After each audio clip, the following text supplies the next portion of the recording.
தன்மைகள் கொண்ட இரு வேறு மனிதர்களை பற்றிய ஒரு கதை. இந்த இருவரில் ஒருவர் நேர்மறை எண்ணமும் மற்றவர் எதிர்மறை எண்ணமும் கொண்டவர்கள். ஒரு முறை இருவரும் அங்குள்ள பரந்த பாலைவனத்தை கடந்து வெகு தொலைவு சென்று செல்வம் சேர்க்க சென்றார்கள். அந்த பாலைவனம் மிகவும் வறண்டும் தரிசாகவும் இருந்தது. மேலும் அந்த பாலைவனம் கொள்ளைக்காரர்கள் வசிக்கும் இடமாகவும் இருந்தது. கொள்ளையர்கள் பதுங்கும் இடமாகவும் இருந்து வந்தது. அந்த இருவரில் எதிர்மறைவு பண்புடையவர் எதிர் வருவதை சிந்திக்காமல் வெகு அவசரமாக அந்த பாலைவனத்தை கடக்க முயன்றார். அவர் தனது இன்னொரு நண்பர் கடக்கும் முன்னதாக தான் அந்த தொலைவை விரைவாக அடைந்து செல்வத்தை ஈட்டி பெற்றுவிட வேண்டும் என்று நினைத்தார்.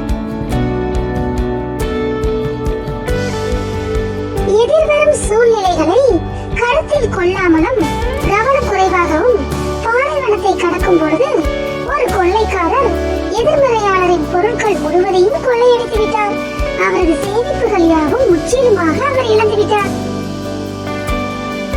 இதற்கு மாறாக நேர்மறை எண்ணம் கொண்டவர் மற்றவர் இந்த பாலைவனத்தை கடக்கும் வழிபயணத்திற்கு தேவையான முன் எச்சரிக்கைகளை மிகுந்த சிரத்தையுடன் மேற்கொண்டார். முறையான பாதுகாப்பு ஏற்பாடுகளையும் செய்து பாலைவனத்தையும் ஒரு இடர்பாடுகளும் இல்லாமல் கடந்து தொலைவில் உள்ள இடத்திற்கு சென்று செல்வத்தையும் சேர்த்தார். அதனால் மகிழ்ச்சியுடன் வாழ்ந்து வந்தார். இந்த கதையிலிருந்து நாம என்ன தெரிஞ்சுக்கிட்டோம்?